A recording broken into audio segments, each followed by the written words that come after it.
Hello. This is आकाश मुले. तुम्हा सर्वांचं स्वागत आहे लर्न नेक्स्ट नर्सिंग या यूट्यूब चॅनलमध्ये. तर मित्रांनो, स्टुडंट्स, आज हा व्हिडिओ मी का घेऊन आलो खूप महत्त्वाचा आहे. कारण मागच्या 15 दिवसापासून बरेच विद्यार्थी मला कॉल करतात, मला एकच क्वेश्चन विचारतात की सर DMER पुन्हा येणार आहे का. तर सांगू इच्छितो की मी ऑलरेडी एक व्हिडिओ बनवला होता की DMERने एक लेटर काढलं होतं की बाय डिसेंबर एंड सगळी माहिती द्या, म्हणजे आपल्या जे करंट इन्स्टिट्यूशन्स आहेत त्या इन्स्टिट्यूशन्समध्ये DMERच्या आधिपत्याखालचे त्याच्यामध्ये किती लोक कार्यरत आहे, किती जागा वॅकंट आहेत, किती जागांवर प्रमोशन झाल्यानंतर किती जागा वॅकंट होतील. आणि तुम्हाला सगळ्यांना माहिती आहे की आत्ताच परिसेविका म्हणजे नर्सिंग इन्चार्जचे जे प्रमोशन्स होते DMERचे झालेले आहेत. ओके, त्या पण जागा खाली होतील. बऱ्याच जे मेडिकल कॉलेजेस आहेत तिथले, सोबतच नवीन जे 10 मेडिकल कॉलेज सुरू झालेत, प्लस सगळ्यांना माहिती आहे की जे सुपर स्पेशालिटी हॉस्पिटल्स झाले त्याचे 300-350 जागा मी ऑलरेडी तुम्हाला सांगितलं, प्लस नवीन 10 मेडिकल कॉलेज सुरू झाले त्याचं कॅल्क्युलेशन तुम्हाला सांगितलं मी. 1250 125 गुन्हेला अगर तुम्ही पहिल्या वर्षीची जरी बॅच पकडली तरी 125 × 10 कराल तर 1250 जागा, त्या जवळपास अजून 350 जागा सुपर स्पेशालिटीच्या, ज्या 4 सुपर स्पेशालिटीचे, आणि जे रिटायर्ड होतील ओके त्याच्या पण जागा जर पकडल्या तर आपण कमी जास्त 1500 ते 2000 अशा जागा आपण पकडल्या. कारण मागच्या वर्षीच बॅच सुरू झाली तर त्यांना सेकंड इयरलासुद्धा तेवढेच लोक लागतील त्या हॉस्पिटलला काम करायला. तर आपण एक 1500 ते 2000 वॅकन्सी धरून चालू की येऊ शकतात. ओके, आता राहिला प्रश्न की सर एक्झाम कोण घेणार. ओके, बऱ्याच विद्यार्थ्यांचं म्हणणं की सर एक्झाम कोण घेणार.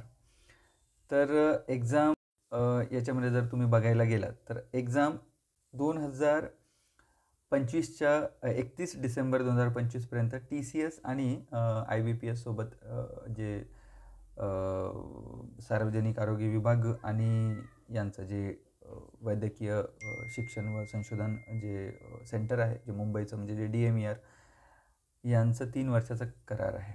ओके, तर 31 डिसेंबर 2025पर्यंत ज्या पण एक्झाम होतील त्या TCS आणि IBPSच घेतील. ओके, तसंही तुम्ही एक लेटर बघितलं असेल की MPSCद्वारे जर सर्वात इम्पॉर्टंट म्हणजे खूप महत्त्वाची गोष्ट आहे म्हणजे काय म्हणू शकतो, जे RR रिक्रुटमेंट रेग्युलेशनसुद्धा फायनलाइज होतील. ओके, ते पण मी त्या दिवशी एका परिपत्रकामध्ये आणि एका GRमध्ये बघितलं की DMERने एक समिती गठन केलेली आहे आणि त्या समितीद्वारे समिती ठरवणार की MPSCद्वारे किती पदं भरायचे, केव्हा भरायचे, काय करायचं. ओके, बट सध्या जसं नवीन सरकार आलेलं आहे, नवीन सरकारचे धोरणं पहिल्या 100 दिवसामध्ये किती जवळपास 1,00,000 समथिंग असं ऐकण्यात आलेलं आहे की एवढे आपण जॉब्स नवीन क्रिएट करायचे आणि द्यायचे, त्याच्या एक्झाम्स पण होतील. ओके, तर त्याला वेळ लागते त्या प्रोसेसला, मी असं म्हणत नाही. बट सध्या DMERमध्ये प्रत्येक हॉस्पिटल्समध्ये वॅकन्सी आहेत. जवळपास 10 नवीन मेडिकल कॉलेज तिथे तर वॅकन्सी आहेच. ओके, तर बोलण्याचं तात्पर्य की एक्झाम होऊ शकते. ओके, हे बघा, कुणालाही 100% माहिती नाही. बरेच यूट्यूब चॅनल्सवर तुम्हाला ऐकण्यात येत असेल की नवीन ॲडव्हर्टाइजमेंट आलेली आहे, नवीन जागा भरण्यात येतील. बट मला असं वाटत नाही की जोपर्यंत फायनल ॲडव्हर्टाइजमेंट येत नाही तोपर्यंत आपण काहीच याच्यावर तथ्य करणं किंवा याच्याविषयी बोलणं मला योग्य वाटत नाही. ओके, बट स्टील मला असं म्हणायचं आहे की एक्झाम येऊ पण शकते. ओके, आता जशा आपण प्रस्तावना जशी बघितली की नाही, DMERचं एक पत्र बघितलं, आता जे पुढच्या 100 दिवसाचं नवीन शॉर्ट जे गव्हर्नमेंटचं आहे ते पण बघितलं आपण. ओके, तर त्यानुसार जर बघायला जर गेलं, ओके, तर त्यानुसार जर आपण बघायला गेलं तर ॲडव्हर्टाइजमेंट यायला पाहिजे. ओके, तर ॲडव्हर्टाइजमेंट आता जर 31 डिसेंबर 2024पर्यंतच्या सगळा अहवाल DMERला प्रत्येक सेंटरकडून मागवण्यात येईल DMERकडून. त्यानंतर 1 जानेवारीमध्ये कंपाईल करण्यात येईल किती वॅकन्सीज काय कशा असू शकतात. ओके, एक आपण फेब्रुवारी किंवा मार्चमध्ये ॲडव्हर्टाइजमेंट धरून चालू शकतो की आल्या तर. ओके, मी शुअर नाही आहे अजूनही. ओके, बट कुठेतरी असं वाटतं की येऊ शकते. ओके, मी असं म्हणत नाही की येणार नाही म्हणून. ओके, 1 वर्ष तर नाही जाणार, 100% 1 वर्ष नाही जाणार ह्या गोष्टीला.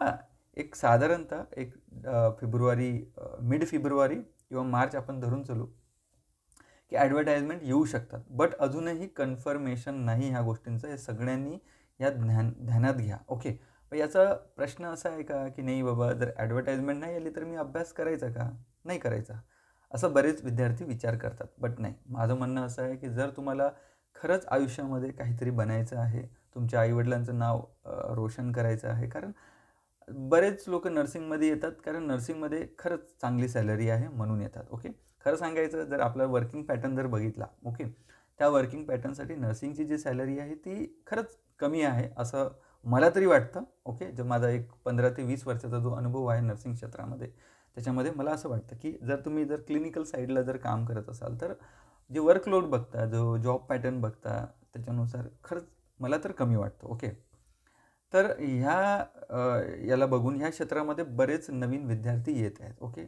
आणि कालांतराने जॉबचं क्रिएशन पण वाढत चाललेलं आहे. बट कुठेतरी एक स्टेज येणार की याचं जॉब थांबणार कुठेतरी. ओके, मग तुम्हाला थांबावं लागेल एक 5 वर्ष 6 वर्ष. बट सध्या तरी इथे बराच स्कोप आहे. बरेच गव्हर्नमेंट जॉब्स क्रिएशन आहे, जसे एम्स आहेत, स्टेट गव्हर्नमेंट आहे, ESIC RRB आहे, जिपमर आहे, PGIMR आहे, म्हणजे चंदीगडचं जे पोस्ट ग्रॅज्युएट इन्स्टिट्यूशन आहे. ओके, आणि बरेच ठिकाणचे CHO जॉब्स वगैरे असे बघायला गेलं तर भरपूर आहे. आणि बरेच तुमचं जर गव्हर्नमेंटमध्ये सिलेक्शन नाही झालं तरी प्रायव्हेटमध्ये जर तुमच्या स्किल्स चांगल्या असेल एखाद्या क्षेत्रामध्ये, जसं ICU आहे, NICU आहे, OTमध्ये जर तुम्ही काम केलं असेल तर डेफिनेटली तुम्हाला चांगलं पॅकेजसुद्धा मिळतं. ओके, ठीक आहे. पण आता ते बाजूला राहू द्या. माझं बोलण्याचं तात्पर्य असं आहे की बरं, आपण नर्सिंग केलेलं आहे की प्रायव्हेटमध्ये काम करायला केलं आहे का? सर्वात पहिला हा क्वेश्चन स्वतःला विचारायचा की नाही, मी प्रायव्हेटमध्ये जर काम केलं तर 20 ते 25,000 तुम्हाला सॅलरी मिळतं. मॅक्सिमम तुम्हाला 30,000 म्हणू. जर तुम्ही पुणे आणि मुंबईला जर गेलात तर समजायचं की 30 ते 35,000, पण तुमच्या एक्सपिरियन्सनुसार एक 5 ते 6 वर्षाचा एक्सपिरियन्स असेल तर 40,000ही तुम्हाला सॅलरी मिळेल. बट मला एक सांगा, 30 आणि 40,000मध्ये तुम्हाला तुमचं आयुष्य चालेल का? तुमची फॅमिली एक्सटेंड होणार, बऱ्याच गोष्टी होणार. तर बोलायचं तात्पर्य असं की आता जर तुम्ही स्टेट गव्हर्नमेंट जॉईन कराल तर जवळपास तुम्हाला 55 ते 60,000 तुम्हाला सॅलरी मिळेल. ओके, तुम्हाला गव्हर्नमेंट ऑफिसरचं जे स्टाफ नर्स किंवा परिचारिका किंवा नर्सिंग ऑफिसरचं तुम्हाला पदनाम भेटेल. सध्या तरी स्टाफ नर्स आहे स्टेट गव्हर्नमेंटमध्ये. जर तुम्ही सेंट्रल गव्हर्नमेंटमध्ये गेला तर तुम्ही नर्सिंग ऑफिसर बनाल. ओके, ग्रुप बी तुमची पोस्ट येतं. ओके, जरी तुम्ही अराजपत्रित असाल तरीसुद्धा ग्रुप बी पोस्ट होणार. तुम्हाला चांगली सॅलरी जवळपास जर तुम्ही सेंट्रल गव्हर्नमेंट जसं ESIC आहे, RRB आहे.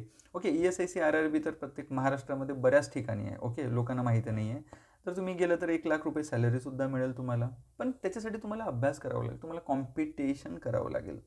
कॉम्पिटिशन तुमच्या मित्रांसोबत, तुमच्या all over Maharashtra, all over इंडियातले जे विद्यार्थी असतात त्यांच्यासोबत तुम्हाला कॉम्पिटिशन करावं लागेल. कॉम्पिटिशनसाठी तुम्हाला अभ्यास करणं गरजेचं आहे.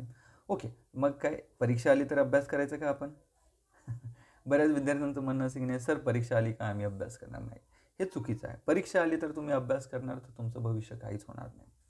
जर तुम्ही जसं मार्चमध्ये जर आपण चाललो आहे की एक्झाम येऊ शकते, जर आपण मार्चचं जर धरून चाललो आहे तर मला असं वाटतं की तुम्ही अभ्यासाला लागायला पाहिजे. ओके, अभ्यास कसा करायचा? अभ्यास जर तुम्हाला क्लासेस नाही करायचे असेल, जर कुठली कोचिंग करायची नसेल, कुठली घेतला असेल, जर तुम्ही आत्ता तुरंतमध्ये जर कुठली कोचिंग केला असेल तर तुम्हाला कुठलीही कोचिंग करायची गरज नाही. कोचिंगमध्ये काय होतं, बरेच विद्यार्थी म्हणतात की सर फक्त कोचिंग पैसेसाठी लागलेली आहे, पैसे घेतात आणि शिकवत नाही. तर असं नसतं. ओके, जर तुमच्याकडून कोणी ₹1 घेत असेल तर he is liable to give everything, knowledge, skills and everything. त्यांचे जे एक्सपिरियन्स आहे सगळे त्याच्यासाठी तो बंधित आहे. ओके, तुम्ही त्याला ते विचारू शकता. ओके, त्या गोष्टी तुमचा हक्क आहे जर तुम्ही पे करत असाल. ओके, तर बोलण्याचं तात्पर्य असं आहे की कोचिंग होत असेल तर कोचिंग करा.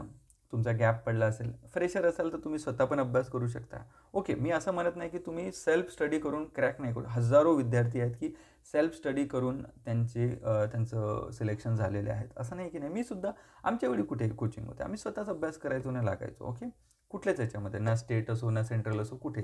ओके, कुठलीही कोचिंग केली नाही, डायरेक्टच एक परीक्षा दिली आणि ठीक आहे. तुमचा इंटेलेक्ट कसा आहे, तुम्ही PYQ कसे करता त्याच्यावर डिपेंड आहे. आम्ही सगळं ते बघून 1 नाही 2 नाही 3 एक्झाम दिल्यानंतर अक्कल येतं आपल्याला की नाही पेपर असा येतो. आता तर तुम्हाला टेस्ट सिरीज मिळतं. टेस्ट सिरीजमध्ये सगळे PYQ तुम्हाला कळतं की कुठल्या टॉपिकमधले कुठले MCQs येतात. Okay, that is very important.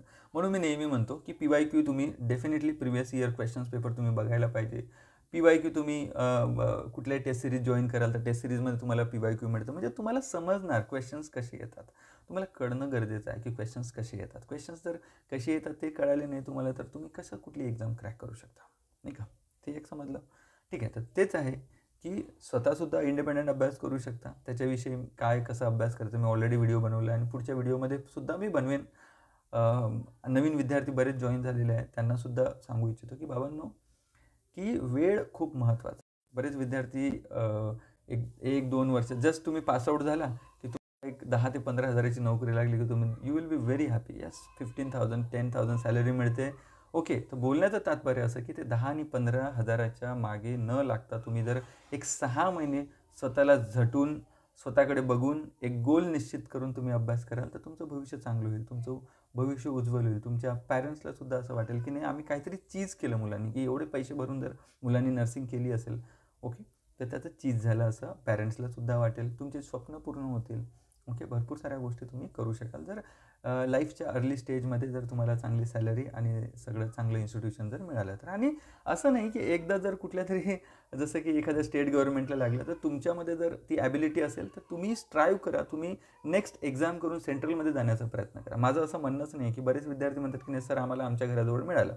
It's okay, ज्यांचं आहे घराजवळ मिळालं हॅपी आहे. ओके, बट त्यांना आयुष्यामध्ये जर तुमच्यामध्ये खरंच काहीतरी चांगल्या गोष्टी आहेत आणि तुम्हाला पुढे जायची इच्छा असेल तर डेफिनेटली मी म्हणेन की सेंट्रल द्या तुम्ही. ESIC आणि RRB हे तुम्हाला महाराष्ट्रामध्ये प्रत्येक ठीक आहे, ESIC तर प्रत्येक डिस्ट्रिक्टमध्ये तुम्हाला मिळेल खरं सांगायचं तुम्हाला, तो पण सेंट्रलचा जॉब. ओके, RRB तुम्हाला एक 5 ते 6 सिटीमध्येच आहे महाराष्ट्रामध्ये, but ESIC lot of. Okay, त्याच्यानंतर एम्स नॉर्सेट तो नागपूरमध्ये आहेच, जे नागपूर आणि विदर्भ याच्या जवळपास असेल. जसं मराठवाड्यांसाठी BB नगर जवळ पडतं, मराठवाड्यातले जे लातूर आणि परभणी या साईडचे जे विद्यार्थी त्यांना नागपूरपेक्षा BB नगर जे हैदराबादला लागूनच जे एम्स आहे ते जवळ पडतं.